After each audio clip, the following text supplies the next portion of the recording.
প্রকৃত দোষী যেন শাস্তি পায়, নিরপরাধী যেন না পায়। কারণ ধনঞ্জয় চ্যাটার্জির কেসটা এখন প্রতিদিন কাগজে লেখা হচ্ছে।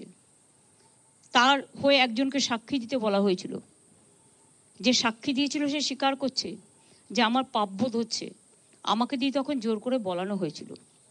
এই দিকটা আমরা যেন লক্ষ্য রাখি, দোষীরা শাস্তি পাক, কিন্তু কোনো নিরপরাধীকে যেন এই শাস্তি পেতে না হয়।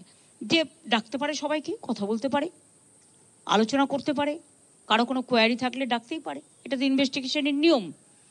আমাদের পুলিশও প্রায় 34 জনকে ডেকেছিল, বাদবাকি আরও কিছু ডাকার কথা ছিল। আমাদের টাইম ছিল রবিবার পর্যন্ত।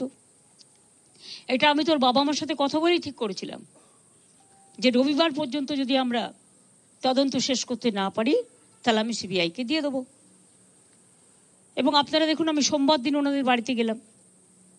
ঘটনা ঘটেছে শুক্রবার, পুলিশের হাতে টাইম ছিল মঙ্গল, বুধ, বৃহস্পতি, শুক্র, শনি। তার আগে কোর্ট অর্ডার দিয়ে দিয়েছে, আমাদের কোনো আপত্তি নেই। কোর্ট যা ভালো বুঝেছে করেছে। এবং আমি মনে করি যে কোর্ট 2-3টে কথা বলেছে। তার মধ্যে সিবিআই যেমন বলেছেন, সাথে সাথে এটাও বলেছেন যে আমি চাই যে যারা পরিষেবা দিচ্ছেন না তারাও কাজে যোগদান করুক। আমাদের তরফ থেকে হেলথ প্রিন্সিপাল সেক্রেটারি অনেকবার অনুরোধ জানিয়েছেন, আমিও পাবলিকলি অনেকবার অনুরোধ জানিয়েছি যতটা সম্ভব। যে ক্ষতি হয়েছে কালকে আরজি করে, যারাই তাণ্ডব করেছে তারা কিন্তু ছাত্র আন্দোলনের সাথে, এই আরজি করে ছাত্র আন্দোলনের সাথে যুক্ত নয়, তারা আউটসাইডার আমার যতদূর মনে হয়। আমি যতটুকু ভিডিও দেখতে পেয়েছি, কারো হাতে ন্যাশনাল ফ্ল্যাগ, তারা হচ্ছে বিজেপি, আর কারো হাতে ডিওয়াইএফ এর সাদা লাল ফ্ল্যাগ। আমার কাছে 3টে ভিডিও আছে, আমি দেখেছি।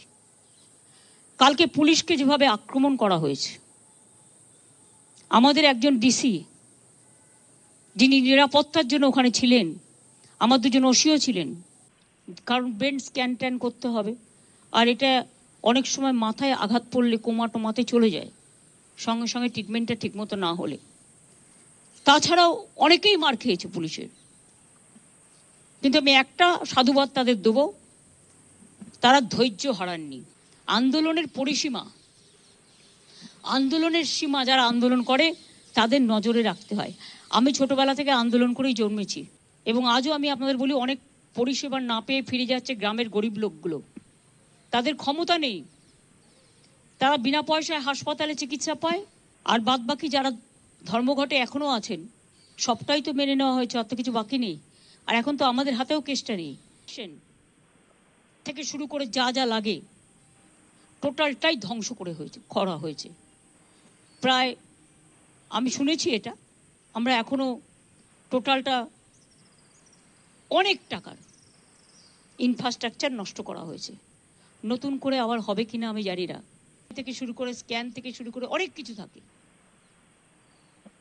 এবং আজকে আমি শুনলাম 2-1জন পরিবার বলেছেন যে আমরা এখানে পেশেন্ট রাখবো না, ট্রিটমেন্ট হচ্ছে না, তার থেকে বেটার হচ্ছে আমরা বাড়ি নিয়ে যাব।